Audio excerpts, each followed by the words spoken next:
Welcome to Navigating Texas Workforce Commission for Musicians, an interactive panel discussion with the Unemployment Compensation Advisory Committee of the Austin Federation of Musicians. All right, and today is Friday, May 22nd, 2020, a year that will live in our memories for quite some time, I'm sure. So, all right, here's the intro. The Unemployment Compensation Advisory Committee are members of the Austin Federation of Musicians, Local 433 of the American Federation of Musicians, aka the Musicians Union. Some of us work as contractor 1099 workers, others work as employee W-2 workers in various aspects of the music industry. And here's our mission statement. The goal of this session is to share our experiences, including trials and tribulations related to the Texas Workforce Commission, with other musicians in the state of Texas to aid in navigating the TWC application process. We are not experts in unemployment assistance. We are musicians. And then we have our riveting legal disclaimer, which protects us. The information contained herein does not constitute either legal advice or an official pronouncement or position of the Austin Federation of Musicians. Rather, it is only the personal opinions of the panelists.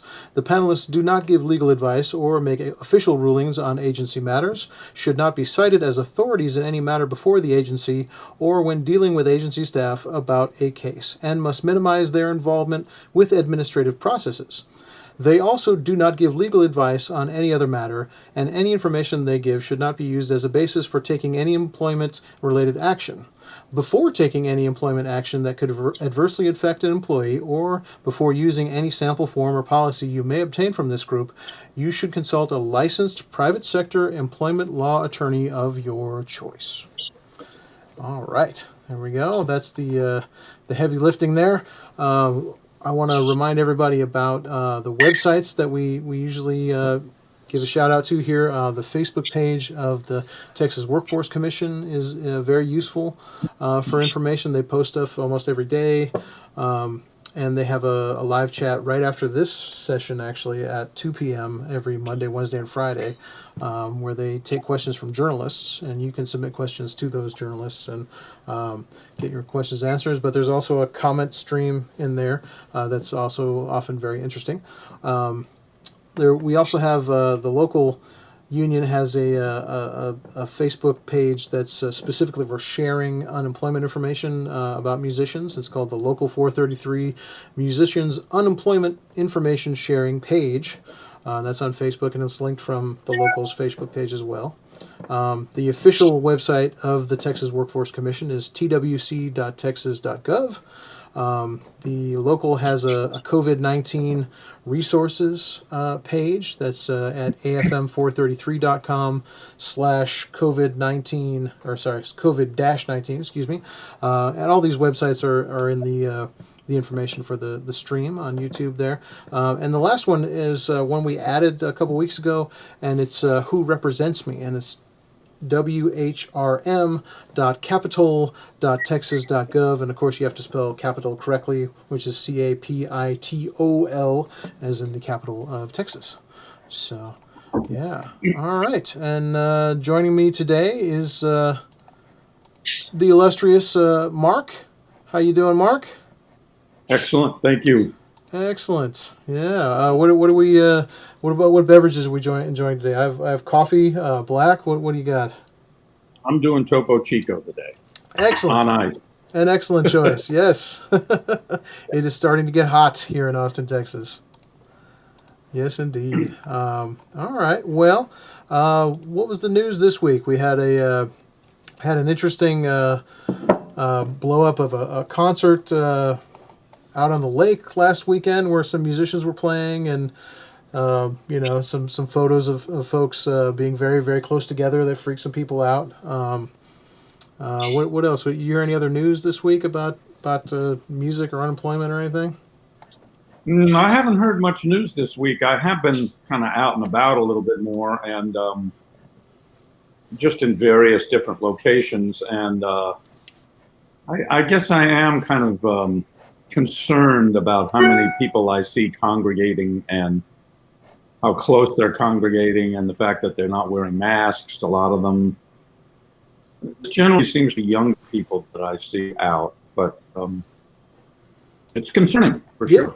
yeah, absolutely. Yeah, I mean, early on, the COVID thing was assumed to be uh, not affecting younger folks, but Right. the evidence recently has been that can affect everybody and can be spread by everybody certainly. So yeah, it's yeah, concerning. Wear your masks out there, folks. Yeah, for sure. Man, I've got a little bit of news to share this week. I did as far as unemployment. I did the request payment thing on my day is on Monday. My assigned day to request payment is every 2 weeks on Monday. And that happened this week on Monday. And I told you guys last week on Friday that 2 weeks previous, one of my W 2 means of employment had ceased 2 weeks ago. And so when well, actually, it was almost 3 weeks ago now. So when I requested payment on Monday and I declared the income, that W two means of employment was not included with the income that I reported.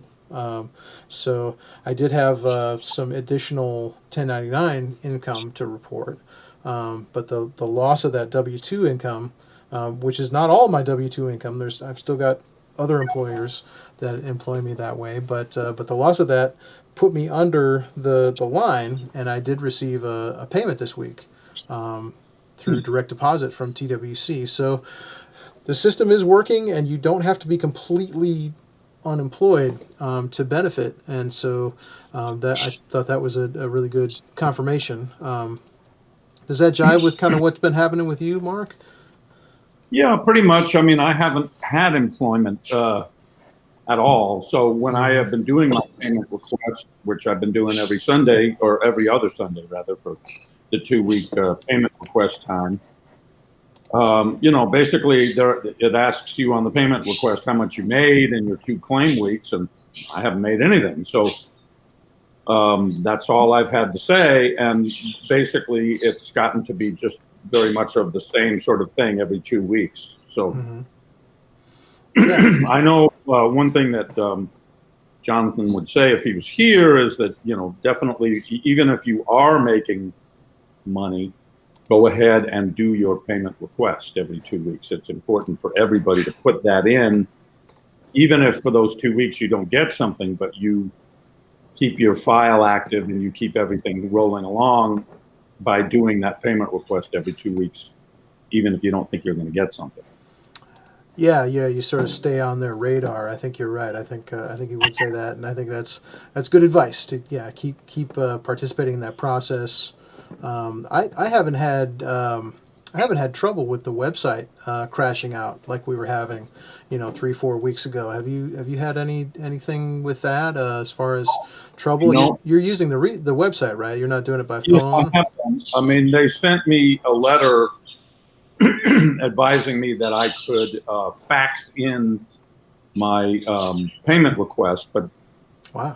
there's no need to do that because I find it really easy to get on the website, the TWC logon website. And in fact, I've been going on there just once or twice a day just to kind of check and see if there's anything in my correspondence inbox or whatever. And I have had no problems getting on the website.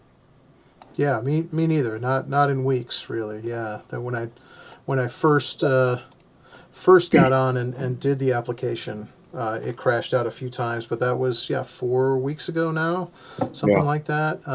And yeah, since then they seem to have it. Everybody staggered out as far as their times. When they can access. It doesn't let me do the payment request until the day that I'm supposed to do it. So. Right. Um, but yeah, same as you. I've been getting on there just to check the correspondence inbox because I do not get an email when they put something in there. I don't, I don't get that either. I think you're supposed to, but I don't think everybody does. Yeah, I thought that was the deal too. Yeah, but yeah, that's never happened. So I just get on there to check the correspondence box. And yeah, but that doesn't take very much time at all. So there isn't time for it to to time out on anything. So that's been good. Yeah, man. Yeah, I wanted to talk a little bit about the payment protection, payroll protection program loans, because I did talk with another musician this week about that, and I had been hearing that, and even from the bank that I talked to, which I do business with, I had been hearing that if an individual sole proprietor, gets that PPP loan, you can only use it to pay your employee, which for an individual sole proprietor is yourself. You're the only employee. And I was interested in getting that PPP loan to pay my sidemen for canceled gigs, right? And I had heard that you couldn't do that unless those other musicians were actually your employees. Um, but this week I talked to a musician whose bank told him completely the opposite, and that he was able to pay his sidemen who were contractors, who were 1099 workers for him, with that PPP loan, which is fantastic. That's great. So have you had any experience with that at all, Mark? Have you used that No, that program or I benefited from it at all? Or? no, I did. I decided that I probably would not apply for the PPP loan because I heard that, and again, this may be misinformation, but I had heard that when you apply, you need to submit your 2019 taxes, and the way my taxes worked out, my Schedule C didn't show a huge amount of income, Mm-hmm. and so my understanding was that I wasn't going to have uh, enough Schedule C income to warrant getting a PPP loan. Yeah, Now, yeah, I probably need to go back and check on that now that we're into the second or third round of funding, but um, I don't know. And I also don't know if instead of, or in addition to submitting your 2019 taxes, your Schedule C, that you couldn't also submit some kind of a document saying what you were making this year in January and February, first part of March, as some kind of benchmark, a reference for what you could what you could use to try to get a PPP loan. So I don't know. I have questions about that myself. Not yes, yeah, yeah. And there other programs that we've kind of looked at, do have sort of a, yeah, like you said, like a way you could count like the first quarter of 2020, for like a yeah, seasonal type type business, which we are sometimes in. There are certain times of the year where it cools down a lot for live music, and that could be useful in demonstrating that. And yeah, I haven't seen that yet. So, but yeah, maybe something to look back into. For me as well. I, uh, I, I think everybody I've talked to has done the PPP thing through the bank that they use for their small business, the bank that they have their business account with, because that bank, of course, has all the records of what's coming in and going out the whole time, and that seems to be the easiest thing. Um, the one the one exception to that is an organization, but it's a pretty big organization that I know about that applied through their main bank, and it's a big national bank, and that bank told them, you better apply with somebody else as well, just in case. And they also applied with a smaller bank, and it came through on the smaller bank um, first, and they were able to take advantage that way. But it was a bank that they were already doing business with, so that's something to keep in mind. If your bank isn't participating in the PPP, or wasn't, they might be now. I don't know. There has been sort of an effort um, to get that control in the hands of smaller banks. So maybe that's something to look into. If you have any success with that, please let us know, and let us know in the chat room what you're thinking about, as far as the viewers. Because we'd love to hear from you, and love to talk about what's going on with you as well. So yeah, all right. Yeah, man. You heard of anybody else that you've heard of that's doing that stuff, Mark? Uh, I know a couple people who have applied at TWC in the last 2 weeks or so Oh wow. successfully. Oh, that's Yeah. great. Yeah. They did the regular application process and um, actually have started receiving payments. So I'm glad that I was able to, help them along a little bit and encourage them to keep at it, because I think that really is a lot of what this takes here, is just being, continuing on with your application, even if things get a little frustrating. Um, so that's good news. Yeah, yeah. The tenacity is definitely yeah, definitely been a part of this for, I think, for all of us. Yeah. But musicians, we're not strangers to having to be tenacious about things. I mean, none of us would still be doing this if we weren't tenacious. So, yeah, I think that's, once you know that's what's required, I think we're all up to it. Yeah, anything that's going to help us stay in this business is we're going to do it. So, yeah, man. Well, yeah. Gosh, yeah. So you talked to some folks that were actually just started. That's great. That's really encouraging to hear. Um, I talked to some folks. I can't reveal who this was, um, but I did talk to some folks. Getting back to the PPP thing, um, some folks that heard what I had heard before from their bank, and they applied. It was a band leader applied for the PPP loan and was told that he couldn't pay his side musicians because they were 1099 workers. Um, and so what he was trying to do was make make the 1099 workers, like, to hire them and make them reclassify them as employees for the purpose of paying them on the PPP loan. Um, and I haven't heard exactly how that worked out yet.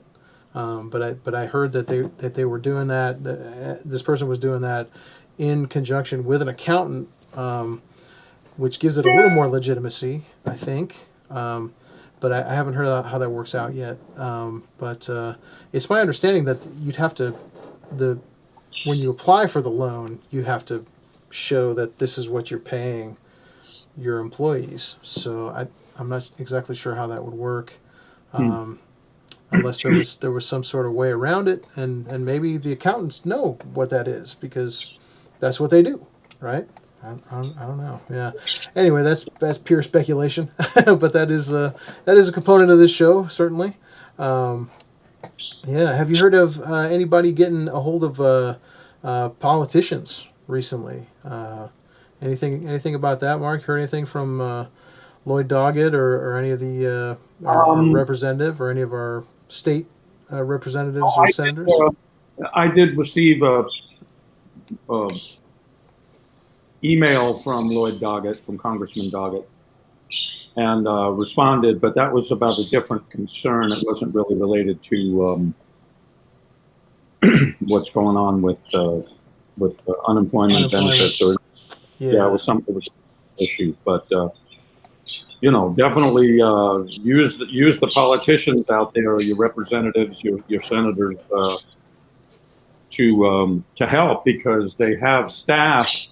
A lot of them have staff now dedicated to helping people out in predicaments or situations like this, where they're trying to resolve unemployment issues or payment issues or loan program issues or something like that. So um, I think that's why that website that you mentioned earlier on, Who Represents Me, is valuable. And people should make sure to go on there and find out who your representative is for your particular address. And feel free to get in touch with them. That's what they're there for. Yeah, that is their ostensibly that's their job. Absolutely, yeah, is to communicate with us and have us communicate with them for sure. Let's see. I also received something from Lloyd Doggett, our House of representatives from the U.S. House, and yeah, the thing I received was about mail-in voting.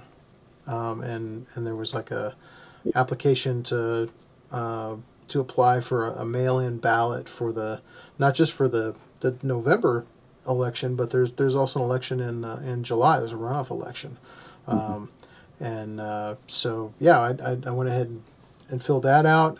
But then, of course, then you see on the news that there's other Texas politicians that are trying to get that disallowed, and all kinds of chaos with that whole issue. But it's relevant, you know. I mean, the folks that decides, you know, elections decide who represents us and how this stuff all shakes out, and we are certainly reaping the benefits or not of how we voted for these representatives and senators. So yeah, the senator that we talked about, what was it, 2 weeks ago with Tracy was. Judith Zaffarini, who's our Texas State Senator for parts of town. Of course, it's very difficult to tell which representative or senator represents you because of the gerrymandering, because of the shape of our districts is so distorted because of party politics, and that's something that we probably should get rid of somehow. But I don't know how you start doing that. But it's definitely messing things up for us while things are messed up. So yeah, man. Let's see. We have any questions in the chat room here? No, I don't see any this week. I've got a few topics on deck, and then we can probably wrap it up early this week. Um, but yeah, what do you think, Mark? As far as like if they do more, if the federal government does more relief measures, what form do you think that they should come in? Do you think they should dump more money into the unemployment system? Do you think it should be rent relief? Do you think it should Well, be what do you think they ought to do? I'm really not an authority on any of that stuff, but Yeah, me neither. have read a little bit is that the some of the countries that have done stuff that seems to have worked, what they've done is taken they've arranged so that the government can pay businesses payroll. Yeah, So in other words, governments are actually stepping in and making payroll payments for businesses when they're closed, when they're not able to be open. And that seems to have worked pretty well. I don't remember exactly which countries, but there were several countries in Europe that were doing that. And it seemed like that would be a pretty good thing. I mean, obviously, there's a lot of administration and a lot of red tape concerned with that, but you know, if countries elsewhere can do it, I don't see why we couldn't. yeah, that's an excellent point. You know, and that I think that is how the payroll protection program is supposed to work in the United States. But I think it's just not working quick enough, and people are losing their jobs and going to unemployment, and that's so we're kind of almost going about it a little bit backwards here. Of course, with musicians, you know, I mean, there's no work that can be done right now, so I'm not sure, yeah, how else they could do it, but yeah, but that's an excellent point, though. Yeah, I mean, keep people from losing their jobs to begin with seems like a much more sensible approach. Yeah. Yeah, I concur. Let's see. Oh, have you seen? Did you see the Ray Chew live thing on Thursday night? I guess that was last night. Have you been aware of that at all, Mark? The Ray No, Chew live thing. That's no, I didn't. it's a Ray's a musical director out in he's working out in L.A. or was working out in L.A. before the shutdown. But it's a it's kind of like a podcast. It's like a live broadcast. It's like interviews, but it's sort of sponsored by the AFM, the union, the American Federation of Musicians, and it's a fundraiser for the Musicians Relief Fund of the AFM, and and they bring on special guests. I think like last week they had Marcus Miller and Chick Corea, and they had I think they had even more guests last night. It's some pretty high powered musicians, Oh, and it's mostly a talk show. They're just kind of reminiscing about playing, as we all are, which is sort of comforting. But and there was I think there was a performance element last. There definitely was last week where Ray and Marcus and Chick all played together, which is pretty amazing. Not live, of course. They layered it together, with yeah, recordings. And I think they did a similar thing last night. But it's all raising money for this Musicians Relief Fund, right. which you do have to be an AFM member for that. But it's a new fund. So if you are an AFM member, go on the AFM website, and and sign up for that. It's pretty easy, and yeah, I think the grants start real low. I think it's like $300 per musician at first, but if you can demonstrate more need than that, it goes up, I believe, and so that's a great thing, and a great thing to donate to. Although if you're watching this particular live broadcast, you probably are interested in unemployment and probably are not able to contribute to something like that. But yeah, so that's happening on every Thursday. I think it's 9 p.m. Central Time, and that's kind of a cool thing that the union's doing nationally and globally. Yeah. How do you access that? Oh, that's an excellent question. It's on Facebook. They're doing it's like the Facebook Live broadcast thing. So yeah, so you can find it from the AFM, like the Austin or the American Federation of Musicians, the National Federation or International Federation. Their Facebook page always links to it, and it's pretty easy to find. But yeah, Ray Chu is the host, and not to be confused with Ray Hare, our international president. But yeah, I'll write that in the chat room there. Ray Chu live, and yeah, good stuff. I guess I'll put the link for that Musicians Relief Fund on the on our stream description so people can access it as well. And it's already on the COVID-19 resources page for our local, for the Austin Federation of Musicians. So look there if you'd like to apply. That's a good thing to apply for sure. Um, yeah. Oh, there was a little more news locally too. Just last night, the city has a musicians relief fund, the city of Austin, and they decided to partner with MusiCares, who I think you've been involved a little bit with, Mark. But that's the Grammys music relief fund. Um, Yes. and the city is now partnering with them to help distribute money from their relief fund, which I think is a smart idea because they already have the infrastructure in place. Several other cities have done this. Several union locals, I know Philadelphia did it, where they kind of started a relief fund and then had no idea what to do with it. And MusiCares was able to come in and help them very quickly get money out to people who needed it. Have you applied for that MusiCares grant at all, Mark? No, I should do that. I actually played a taping with Jimmy Vaughn yesterday for that very business, the Oh, music care. fantastic! That's great. Yeah, and that is going to be not exactly sure what the format of release for that is, but it's going to be used to try to raise money and distribute money through the Music Cares and the City of Austin. Yeah, well, thank you for doing that, and thank you for Yeah, yeah. Well, everything yeah, we can do. yeah. But no, I actually that's on my list to look into that. I know John Arthur Martinez told me about that weeks ago, and I just haven't gotten to it. But I think that's a good thing to look into. And I think there's also that home organization, HOME, here in Austin, that is helping with musicians in various predicaments here in Yes, Austin. yeah, And I think you can apply to them also for help. yep, yeah. That's has to do with housing for musicians. Yeah, which is very important. You gotta live somewhere. So, yeah. Yeah. Yep, absolutely, man. Yeah, we probably. I don't think home is on our on our resources page, but we should put that on there.